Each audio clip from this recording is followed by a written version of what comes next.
Hey everybody, welcome back to the podcast. This is the Banned Books Podcast, episode 138. Sounds good.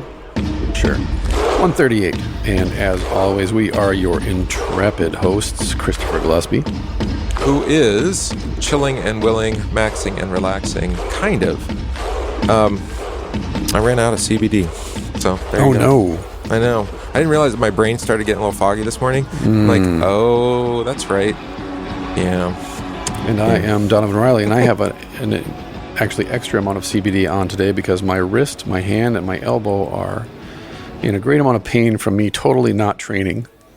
By the way, legal in all 50 states, FDA, CBD, approved. FDA approved, legal in all 50 states. So, that's correct. CBD Distillery is my go-to. Still effective. Been very effective for me. No, 100%, inside and out. I use the roll-on.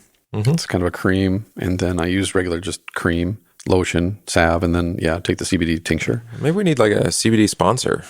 Totally. 100%. I'd be happy to do it. Well, we're influencers, right? That's right. Fastest growing, steadiest growing podcast in the Banned Books Podcast Network. The only Banned Books podcast. The only one. Is that true? In the network. You mean the 1517 Podcast Network? What'd I say? Banned Books Podcast Network. Don't mean to toot our own horn, but we are the best in the podcast network. We're the best and the only. Best and only. We're like the Venezuelan government, right? They wanted to get rid of children dying from starvation. So they just made a law that said that you can't fill out a death certificate in Venezuela. It says that they died of starvation. And they eliminated it. They just eliminated it overnight. Oh, that sounds familiar. No more child starvation. Oh, you can't. You want to? Here, we'll give you money if you say so and so died of a certain disease. Yeah, 100%. Yeah, right. So if you want to sponsor us, if you're a maker of CBD and you have a CBD product that you would like us to sponsor on the show, I would be happy to test it out for you. Meanwhile, I wonder about Luther. If he had access to some of these, medicinal products, if that would help. I don't know. Probably. It'd been a little bit. Would have kept him alive maybe another 5 years or so, but they wouldn't have been good years. Brought the inflammation down, and he did so much damage. I think he made a lot of life choices that probably compounded. That whole monastery life. Mistakes were made. Regrets. Today, since we're still under a shelter-at-home order temporarily indefinitely. What? I'm safer at home. Are you? Yeah, speaking of nomenclature. Right. The words you use matter. Ours is safer at home, not shelter at home, because safer is motivating. I was going to say, go watch George Carlin's riff on soft language and how truly appropriate it still is to this day. I think we talked about it 2 or 3 episodes ago, and it's linked. So go back. Oh, is it? There you go. Again, George isn't for everybody, but I've talked about this before, is that George Carlin, he grew up Roman Catholic, New York Roman Catholic, and obviously then when he renounced his Roman Catholic faith, and I say obviously because so many Roman Catholics who renounce their faith are openly hostile towards their former faith and the religion of Rome. As an atheist, I think a lot of what George has to say about religion in general is spot on. And that rather than shut our ears to the criticisms of atheists like George Carlin or Christopher Hitchens, for example, Dawkins, the new atheist, who's our favorite guy, has his own podcast. Oh, more recently? Yeah, he was a radical atheist, or, one of the... What's his name? He's been on Rogan before. Dan, somebody. No. He does jiu-jitsu. I know. I linked it. I'm going back and looking. He's got a brother. They're both academics. Oh, those guys. Oh, The Portal is the name of the podcast. Not the Weinsteins. Oh, not Weinsteins. Okay, different guy with a brother. It's right on the tip of my brain. It's one of those Monday morning moments. He's the guy who has the meditation app. Making Sense, Sam Harris. Sam Harris, thank you. Jeepers. Wow. Yeah. Sam. I find much of what Sam has to say about politics not helpful, but what he has to say on Islam is extremely helpful, in my opinion. He's one of those interesting guys that were really off the deep end and then, got sensible. Yeah. I mean, time, maturity. Yeah, I suppose. It's like any movement, but, first of all, God sends atheists to actually act as a cleansing agent for the church. If we have the ears to listen, a lot of their criticisms of religion in general is spot on. If you read my book and you liked my criticism of the old Adam's religion, you'll find a lot of what I'm saying in my book is just my Christian take and carrying on that thought that I had as an atheist about Right. religion, and recognizing that I wasn't wrong. It's not binary, but rather the old Adam's religion Right. has much to be criticized by Christians. Or like Nietzsche's statement about God being dead Yeah. is actually a critique of the way that, the rationalist church had removed all Right. all meaning from the scripture We read itself. Nietzsche. When we read Nietzsche, there was a lot about what he said where we're like, this is really good. This is spot on. Yeah. Yeah. Well, I think his critique is fair, right? You look at it and like, well, what's the point? What's the point of the scriptures if you're going to remove, every, what do you want to say? Well, the moral character of it, for one thing. Right. The problem that they ran into, and we were discussing this before we hit record, is that the movement denied the existence of God because people did not want to accept consequences.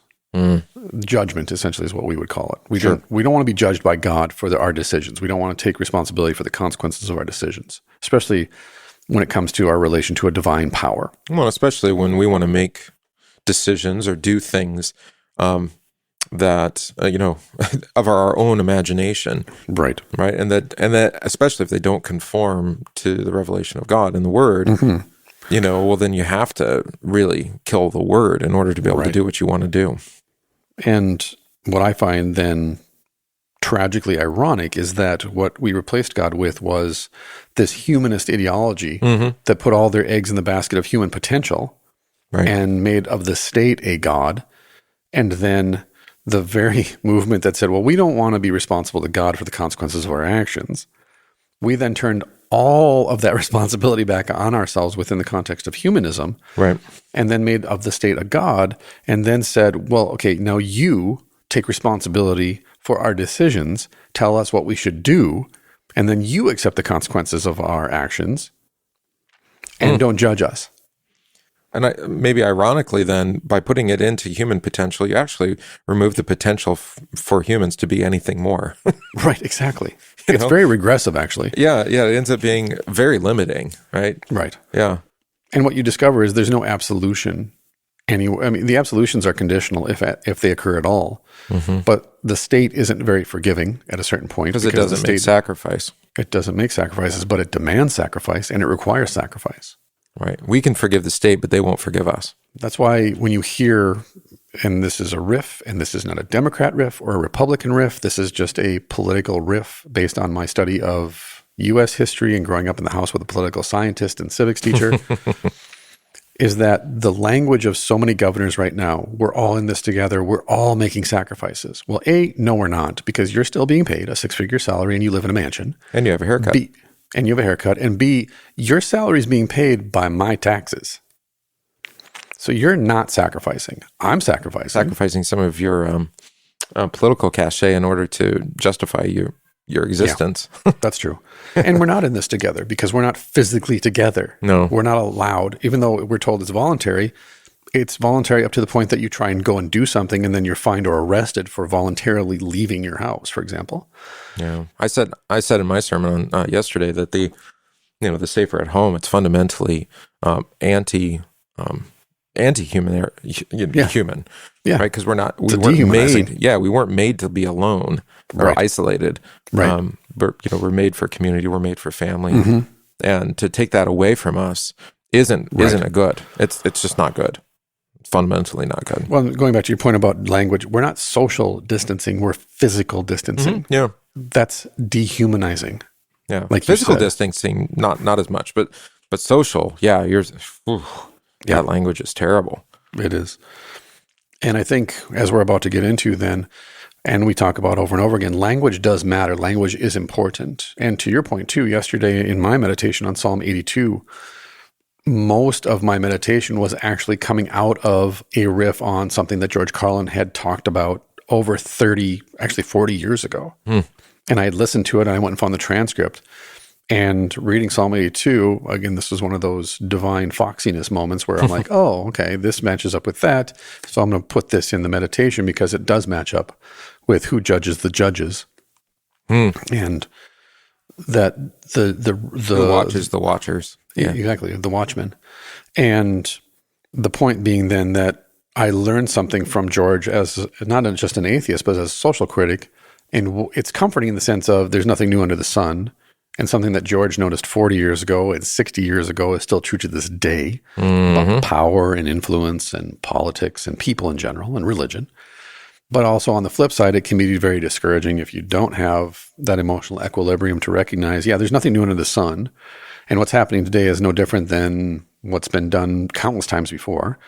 In fact, I sent you that article about how the Egyptians, when they were invaded, they found how much power the people in Egypt gave them to just make unilateral decisions on behalf of the people because there was an enemy literally at the gates. And then after Egypt had pushed the boundaries of their empire out to a distance where they were the world power at that time, and there was no actual physical threat to them from any sector, they discovered that people stopped listening and stopped obeying, so they had to create an external threat that wasn't there. To keep the people obedient and subservient. So this is BC. This is thousands of years ago. The Egyptians are like, we got to figure this out. We got to keep people afraid so we can control them. I mean, that was in 1984, right? Who was doing war with who, and it kept changing all the time. Yeah, with Eurasia and can't remember the two countries. Right. Oh no, that was the podcast I did yesterday. It was the band or the Warrior Priest podcast. That's where I did it. I read that on the Warrior Priest podcast. I was trying to remember where I read that. There you go. But fear and social control. That's the name of it. Oh right, yeah, you did send me that. Social control. And John Adams commented on it. George Orwell commented on it.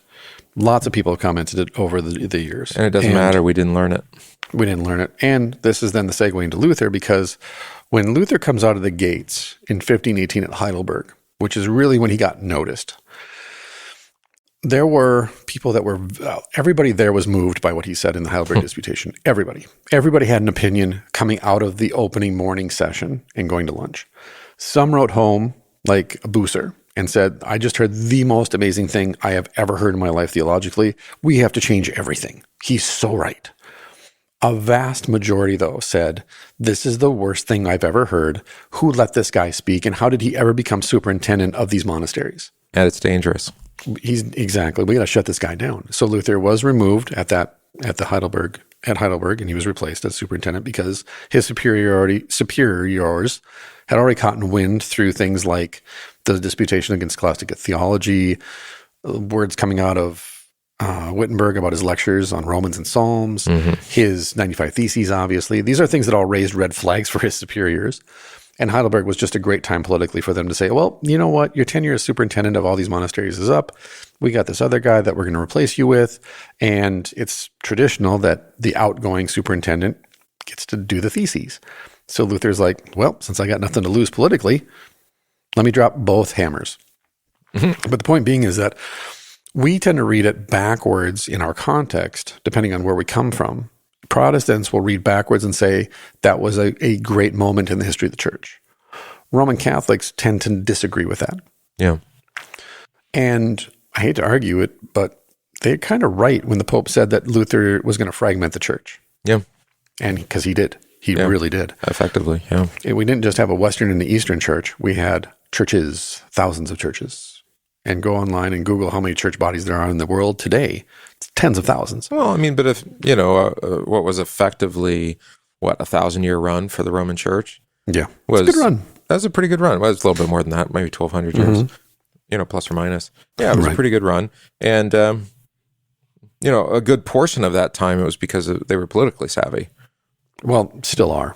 Let's be honest. So, when you're aligned with the state, go read Hitler's Pope. It does work out. Yeah, I saw that. Go read the book Hitler's Pope. It's very enlightening. If you don't think that the Roman Church still has power.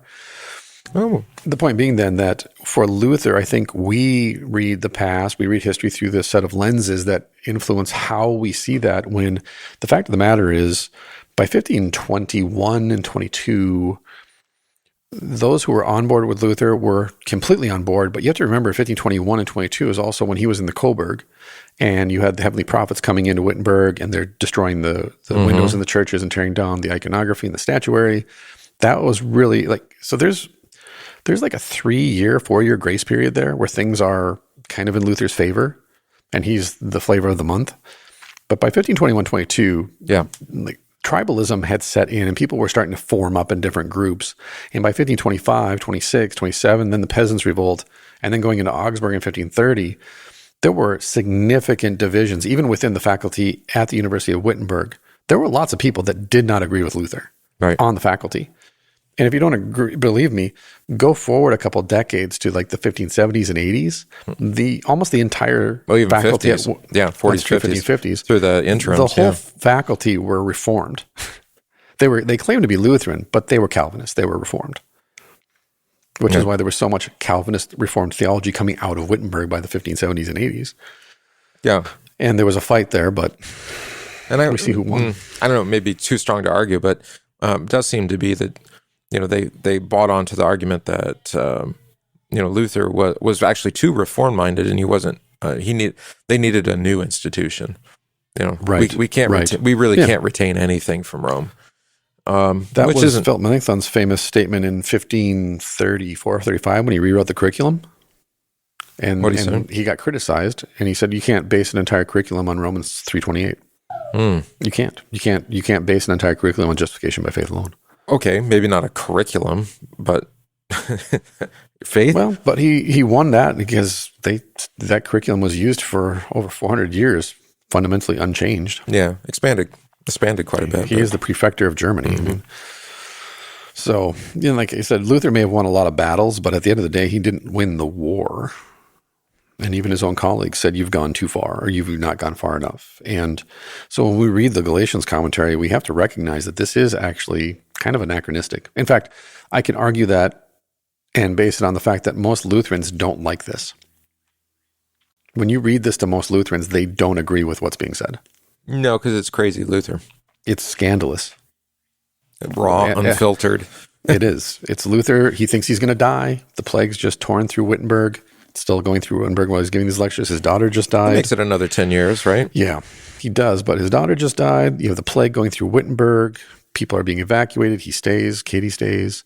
He's got numerous physical ailments. He's had a miniature heart attack. Mm-hmm. Like I said, there's a lot there where he's like, I'm going to die. There's no way I'm going to finish these lectures. That is kind of like a centering activity, isn't it? Can I get you back to the main focus? Yeah. We gotta get down to first things here. When we think about lectures today, we think of 12 weeks at the most. 12-week curriculum, 12 weeks of lectures for the semester. These are years. These take years to complete. I think about it. My lectures take years. My people are not probably happy with that. But I was going to say, people, you can look at this series and be like, when is he going to stop reading Galatians? Well, for Luther, it was years. When we get there. When we get there, exactly. When the governor lifts the shelter at home order. So let's dive in then, because what we're going to read then might explicate why even Lutherans are saying, not quite sure I can go there with you, buddy. Yeah, right. This is page 111 of the Camacho translation, available at 1517.org. About second full paragraph here. Let's do the first full paragraph. Why not? Every cross and affliction that will come our way will be carried easily and suffered with joy, quote, because the yoke that Christ places on us is easy and his burden is light. When sin has been forgiven and the conscience is freed from the burden and the sting of sin, then the Christian will be able to carry all things easily. He will feel that all things in themselves are sweet and pleasant. Therefore, he tolerates all things with good will. But when people walk in their own righteousness, everything they do is arduous and tedious because they do it unwillingly. Oh, welcome to my life. Yeah, I was going to say. This is the Simul. It sounds familiar. I was going to say, this is, if you don't hold this intention, oof. Well, we were talking about it before we went on air to say, like, the first few weeks of a shelter at home, we were willing to do. Mm-hmm. But then gladly. Yeah. And I wouldn't necessarily call it joy, but pretty close. I mean, it's like, okay, we'll take a break. What do you call it? Like a quarantine vacation, something like that. Yeah. But then after a while, the burden of it becomes a burden, right? Well, to be blatantly honest, many of us pastors were gleeful that we didn't have to go through Holy Week and Easter services and all of the anxiety and the pressure that's put upon us during that time to... I don't know. I still had that, but I tried to pull it off via the internet. But I think what happened is that eventually our conscience, it caught up with us. Oh, for sure. And to say, like, today, can we in good conscience stay home? No. When vocationally we have this gift that needs to be given, right? Correct.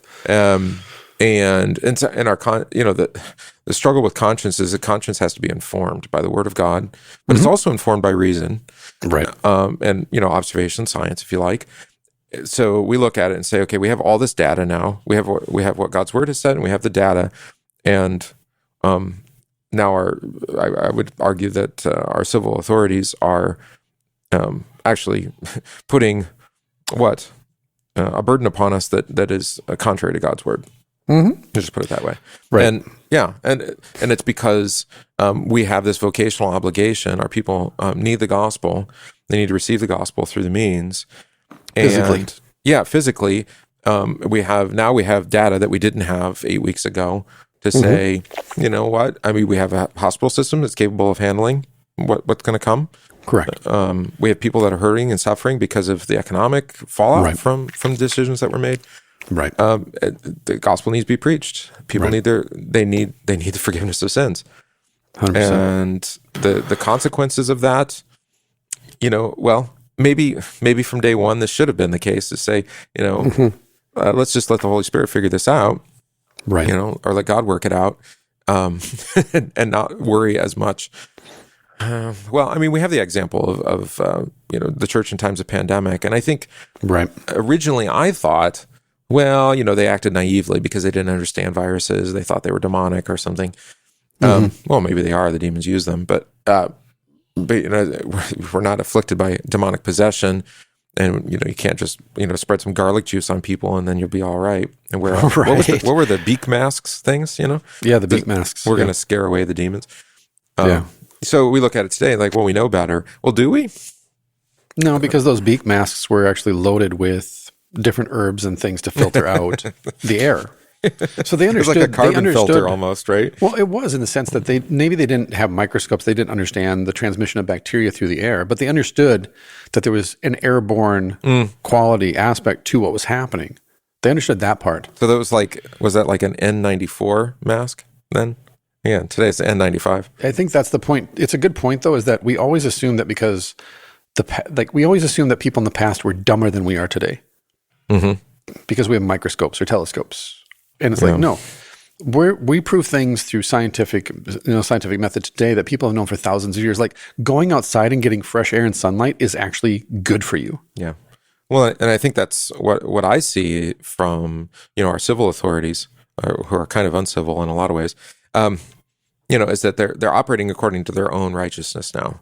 Right. We've talked about like they're political petty authoritarians. Yeah. We've talked about like trying to gain political authority, and they're not operating according to the righteousness of faith, and so now we have a conflict, and our conscience is running up against that, and that makes what they've placed upon us no longer a cross, but it's actually become like a temptation almost.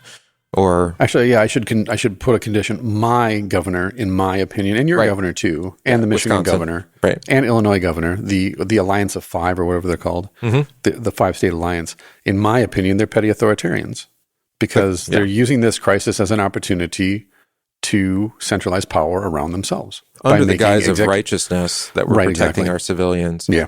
From a disease. We're going to stop this disease, which is naive. We're going to stop the spread of this disease. It's like, really, you're going to stop death, are you? Yeah. That's why I brought up humanism at the beginning. That's the humanist, that's the trajectory of humanism. When you put all your eggs in that basket, well, human potential is unlimited. What we can accomplish if we put our minds together and we come together as a unity, as a whole, we can accomplish anything. You can't stop death, dude. I've read Frankenstein. It doesn't work. So the point being is that we can't receive this anymore with joy, or at least with receive it as a cross, because we have evidence now. We have correct. We understand basic things like treatment.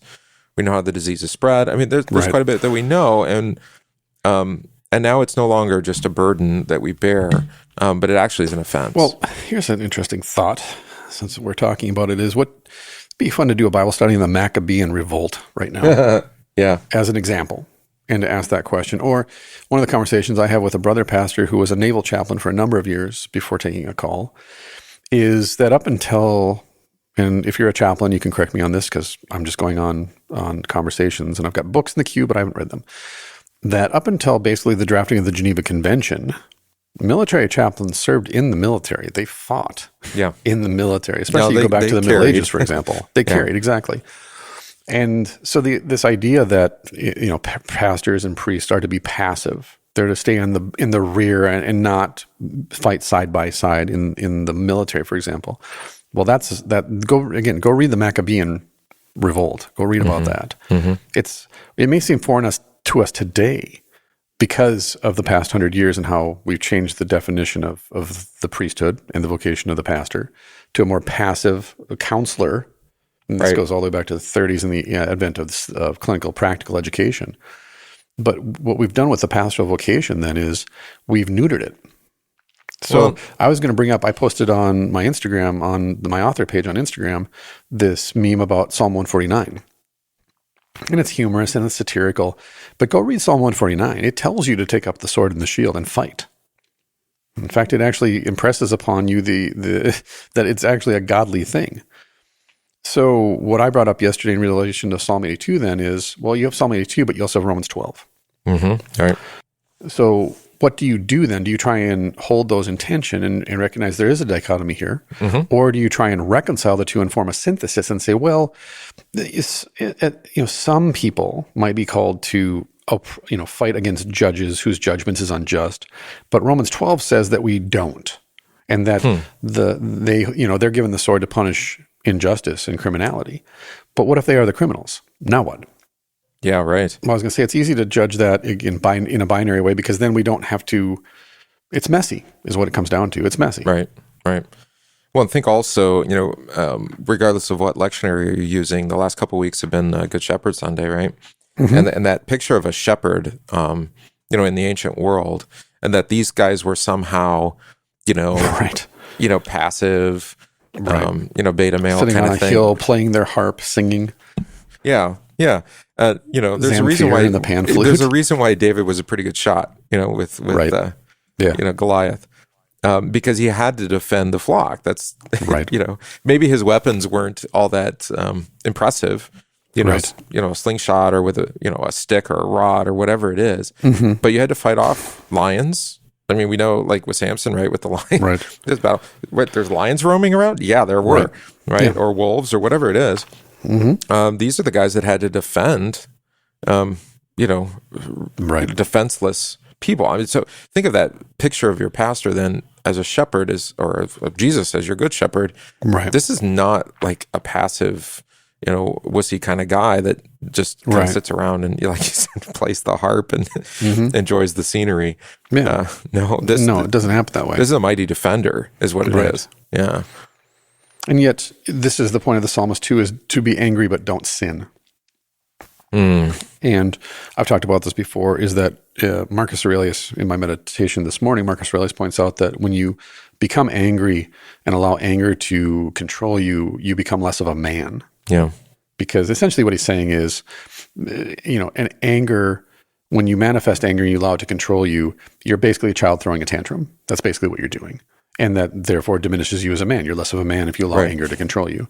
And you're going to get angry, and it's okay to get angry. It's a human emotion, but you can't allow it to control you. And that a man recognizes when he's angry, and then he curbs that. He takes steps to control that anger and harness it, which theologically then speaking, be angry and don't sin means when I'm angry, I turn that anger toward God and say to the Lord, how long, man? How long? And we have so many examples in the Psalms then of David becoming angry with God and accusing God essentially in the Imprecatory Psalms and saying, you made promises, dude, and this is what you do, so do it. And that's why I love the Imprecatory Psalms. Because he's right in God's face. And it's such a beautiful, in my opinion, it's such a beautiful relationship. That's like, to me, that's piety. Like when let God be God, right? When that was revealed to me. Yeah, exactly. Like when that was revealed to me, you let God be God and you let the sinner be the sinner. I believe, help my unbelief. Mm-hmm. What ends up happening then, as he points out, is the yoke easy and the burden light? Yes, it is. Does that mean that it doesn't cause you some sort of pain or it doesn't chafe? You know, you're still carrying it. Right. But your trust is put in his character and his word, right? So he says, I'm compassionate, I'm long-suffering. You're like, oh, so there is hope, right? Right. Yeah.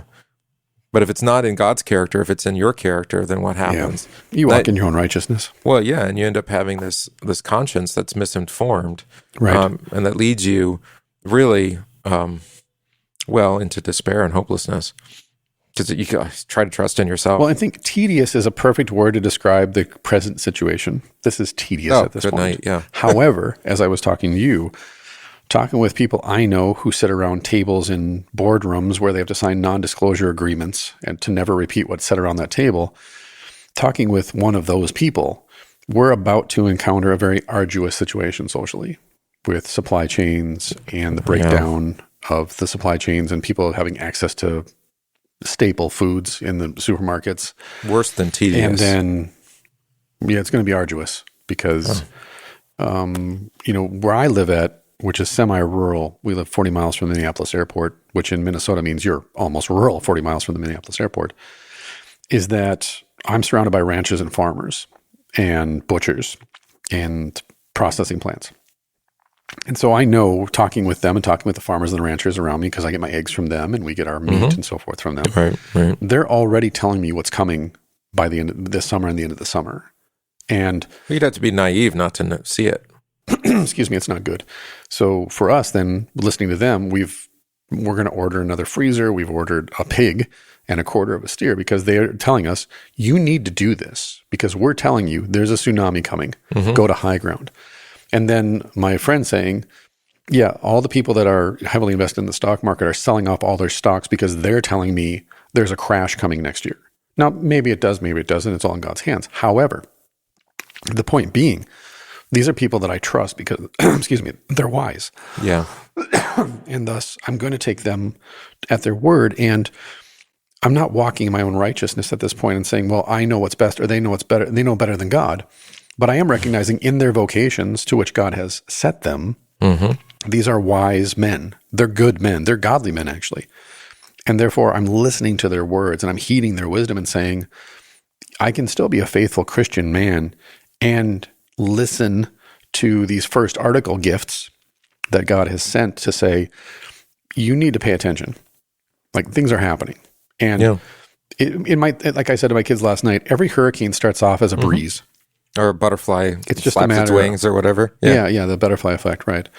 Is that when a tsunami is coming, the people that fish and the people that live close to the land and they're part of nature in the sense of like, I farm and I get my income and my health and well-being come from the ground, or it comes from the orchards, or it comes from the sea.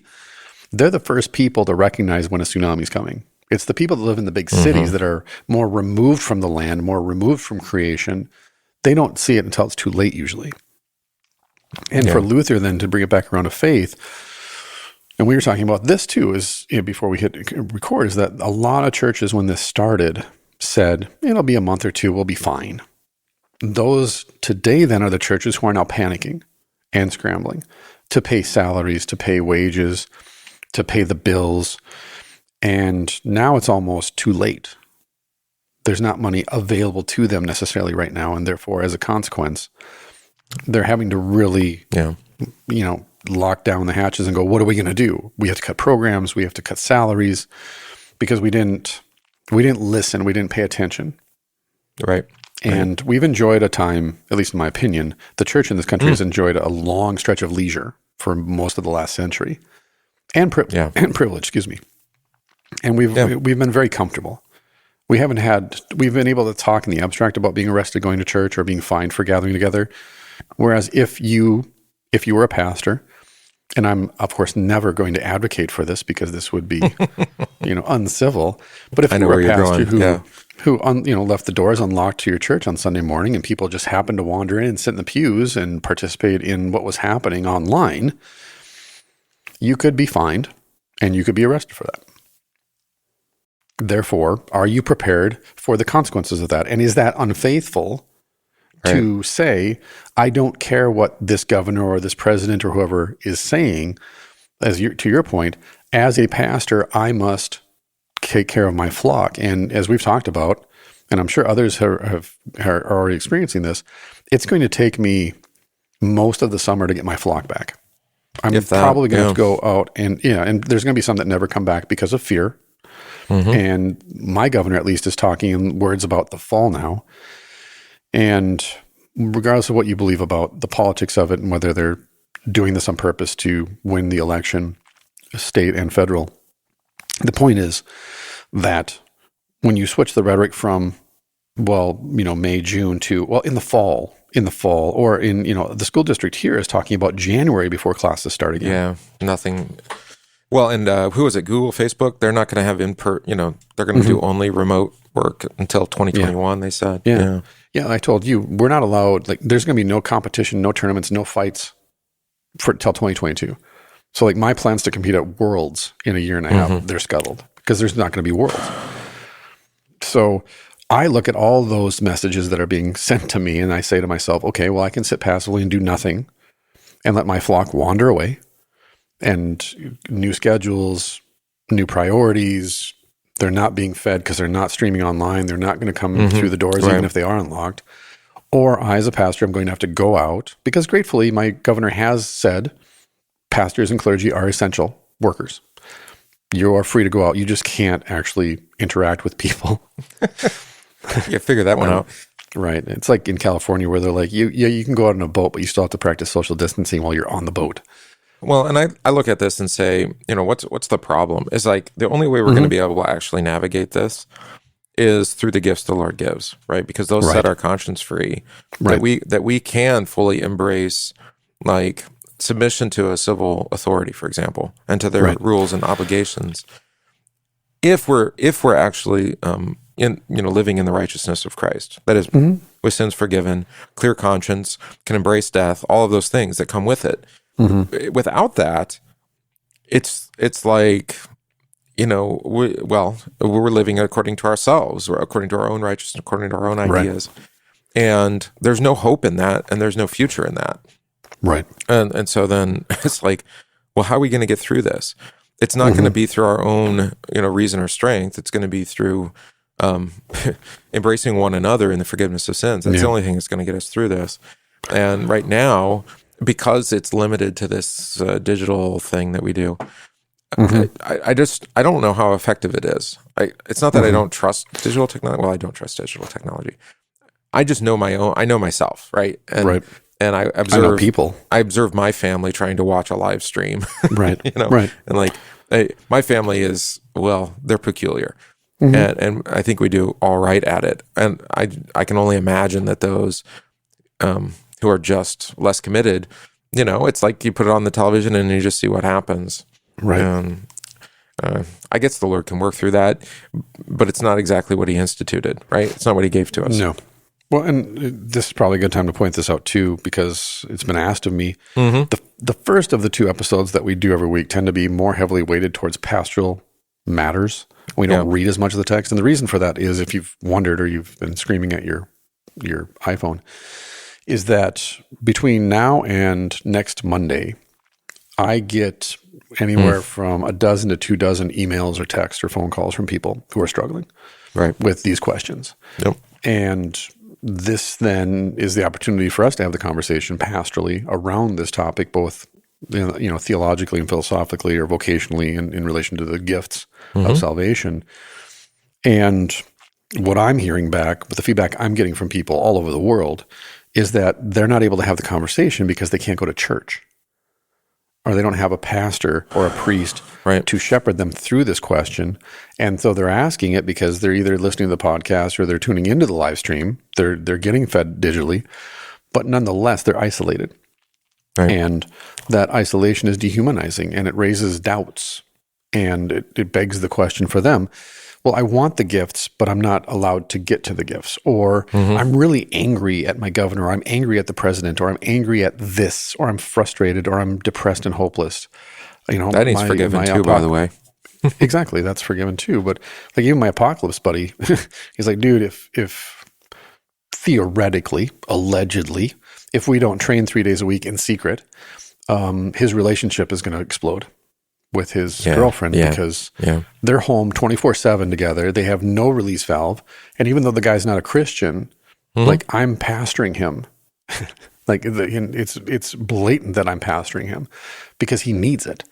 Right. And because he's a guy who's got his life together for the most part. He's a very successful person, but this has stretched and strained him and his relationships and his business to the point where he's saying to me, I need to be in contact with you 3 days a week. I need to be physically be in a room with you and have a conversation with you and have this exchange with you at least 3 days a week. Otherwise, I don't know what's going to happen. So for a person who's not, it's not good to be alone, right? Exactly. That's why I brought that up, is like, even people who aren't quote unquote religious or even bother most of the time to think about God are coming to me and saying, I need help. What do I do? I'm like, okay, dude, now you want to know, why is it that Donovan cannot be angry? Why is it that Donovan can be angry and then just kind of pull that back in? Why is it that you're always pointing back to Christ and the gifts? Why are you always inviting me to come to church? Well, now you know why. Yeah. Because when it's leisurely and it's comfortable and you have an option to ignore it or delete it or sign off, it's not that big of a deal. But now when it's affecting you personally and you don't have a preacher, and now the hidden God is attacking you, the law is attacking you, and it's not only tedious, but it's becoming arduous. And you're asking, well, who can I go to? Who's going to help me? Yeah, there's only one answer at this point. Exactly. And that was always true. I think that's the naivete of the whole thing. I said from day one that I looked forward, maybe in a masochistic kind of way. I looked forward to the reset that this would provide. Sure. Like, we don't have to be the same people we were before. Well, as a matter of fact, we're not going to be. Right. Right. And there are certain elements that, we'll want to be responsible human beings. And so, we're going to adjust our practices, to accommodate 100%. That as best we can. Some things we don't need to accommodate or we don't need to adjust. Other things would say, why were we even doing that? Why were we even behaving that way? Why was that even a priority for us, or for me personally? And that's a beautiful thing. That's the Lord's work, right. But we have to talk it through. You and I, our approaches are different with our congregations because we have different people. Right. We live in a different place. And so then we behave differently, and that's good. But for us to, I can't do it alone. I can't come to like a decision or come to even just an understanding of what's going on apart from conversation, apart from data, apart from interaction. And to do things alone. Well, when you're left alone with when all you have is your imagination and your own conscience, it's good luck. That's when you find ghosts. Yeah, you start chasing down things. Well, the underlying tension here that needs to be addressed in your statement is that there is no change without violence. Right. It's just a fact. It's a reality. Is there's no change without violence. Whether that violence appears benign or not, it's just a fact. That's why people don't like change. That's why they get addicted to what's certain, even if that's a destructive, self-defeating certainty. So right now, we're naive to not see the violence in the system. Oh, well, yeah, no kidding, 100%. It's inherent in the system. It is inherent. to quote a movie. And to your point, then, as a pastor, but as a human being, as a man, you live in that dichotomy, that tension between vocationally loving your neighbor as yourself, and putting your neighbor first, and then theologically saying, well, I've been given the responsibility in my vocation as pastor to watch over and tend to this flock. Yeah. And it's messy, which is why we tend to jump into one or the other ditches of, well, I'm going to make this entirely about loving my neighbor, and that's all I'm going to worry about. Or I'm going to jump into the other ditch and make this entirely theological and doctrinal, and that's all I'm going to worry about. Yeah. Versus weighing that out, like you said, and understanding, one, the consequences are messy. This is what Luther means by sinning boldly. Like everything that we do is sinful and selfish, therefore live boldly, knowing that no matter what you do, it's going to be selfish, both good and bad. You do it out of selfish self-interest. And there's going to be consequences, and those consequences are going to be messy to a greater or lesser extent. However, if you try and mitigate that, you're going to actually make it worse. Yeah. Because we've proven this. Go to Australia, for example, and look at the ecosystem of Australia. Every time they try and fix a problem with a certain group of animals by introducing another animal, it makes it worse. Let's reintroduce the American wolf, because that will fix XYZ problem. The wildcats and once you just wildcats, And then and the deer population is better, but Right now we have Lyme's disease. So no. So that's the problem with humans is that bringing it full circle then, humanism and the potential of human beings and this whole myth of progress, it's actually a very regressive ideology because it all hinges on violence, which is why communism and socialism are inherently violent, which is why all forms of government are inherently violent, because you're going to have a group of people who are going to say, nah, I don't think so. I don't think I'm going to do that. Well, how are you going to enforce your law without the threat of violence? This is why God has judgment in the first place. Yeah. Without the threat of judgment, you look at the 10 Commandments, honor your mom and dad. I don't think so. I don't think so. I don't like my mom and dad. They abuse me. Screw them. Fair enough. No, I command you. I command you to obey. I command you to honor them. Respect your mother and father. I don't want to. If you don't, here's the threat. Punishment to the third and fourth generation of those who hate me and don't keep my commandments. All right. Fine. Have it your way. Well, and if obedience was the way of righteousness, then history would not. It just doesn't. Especially Bible history. Look at the Old Testament. Right. How many people will be in heaven? It'd be a very empty room. Yeah. They don't tend to behave. No. Let's be honest. So to wrap this up, then here's the final sentence from Luther. Thus, we define a Christian in the following way: a Christian is not someone without sin, but anyone to whom God does not impute sin through faith in Christ. There's the simul. That whole previous paragraph that we just spent 47 minutes talking about, that's the simul. That you bear the cross in affliction, you bear it with joy because it's light, and yet simultaneously, while you walk with that yoke on your shoulders, you're walking in your own righteousness. Yep. When you get done plowing that field, it's all zigzaggy and crooked, and the depth of the plow is, you raise it and lower it depending on your mood. You'll stop for long stretches of time. You'll abandon whole parts of your field because you're like, I don't feel like farming today. Like when we walk our own righteousness, what we see when we turn around and look at our work, oof. Well, and here's the other thing, is that if you're not dependent upon your own righteousness, then you're actually free to fail. Correct. You're free to make mistakes. Truly free, yeah. Yeah, and you can act without fear of, not fear of consequence, because you're going to have consequence. Right? No, you're free to accept consequence. You're free to accept the consequence, right? So you can say, I'm going to do this. I think it might not go well, but I think it's the best thing to do given, weighing all of the variables. This is making an ethical judgment, which is not easy. And I don't know that you can ever do it, with 100% confidence. No. But then you say, well, look, if you make a mistake, what's the worst? You pull back on it. Maybe up, you die. Ask for forgiveness. Go in a different direction. Fail better. Yeah. And fail up next time. Yeah. Try again. Maybe it's one step forward, 2 steps back, or two steps forward, 1 step back. So what? Like why does your value or your ego, your self-esteem, whatever you want to call it, why does it have to be dependent upon success, failure? Yeah. If it is, it's going to you are going to fall apart, or you're going to be so proud in yourself that you die to God. Right. Exactly. So, yeah. It's incredibly liberating to acknowledge that you don't really know anything about anything. The older I get, the less I know. Right? Oh, 100%. That's beautiful. It's fantastic. That's a beautiful thing. Yeah. But the one thing I do know for a fact is that Christ died and rose from the dead for my justification. And you're righteous and in yours. Him. Yeah. And I am righteous in him through faith. Therefore, it's not that I don't have sin. And maybe, again, we're going on because there's just so many great points here. Maybe that's why the church has failed in the past 100 years and why we can look at our congregations and say to ourselves, I'm going to have to go out and shepherd them back in. And why so many will not come back, because it turns out that it was just a habit that they had to show up that on was Sundays. Their own righteousness, they were institutionalized. It wasn't a matter of faith necessarily. It is because the church has not given people permission to be sinners. Oops. And that we haven't preached the message that there's nobody that doesn't have sin, but there's the gospel, but anyone to whom God does not impute sin through the faith in Christ, you're righteous.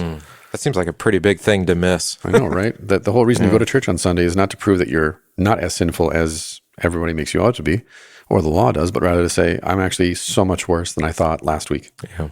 Yeah. And I still need forgiveness. Embrace it. Yeah, you own it. Which is why then it's so dehumanizing to cut people off from the life of the church, the communal worship of the church. Because what makes us fully human is the congregation, the body of Christ, gathered around the body of Christ.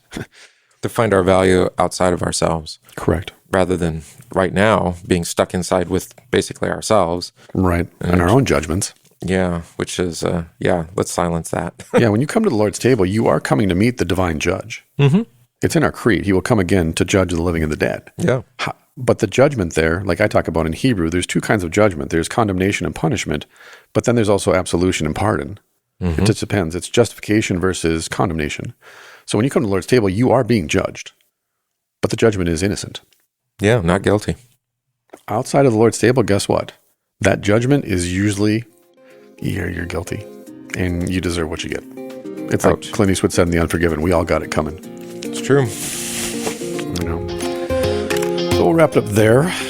And as always, we thank you so very much for listening to our pastoral ramblings. And we'll come back with the next episode and dive deep into the law. Good old Word of God law. Fun times. Good times. We love you. We thank you. We'll see you. Peace.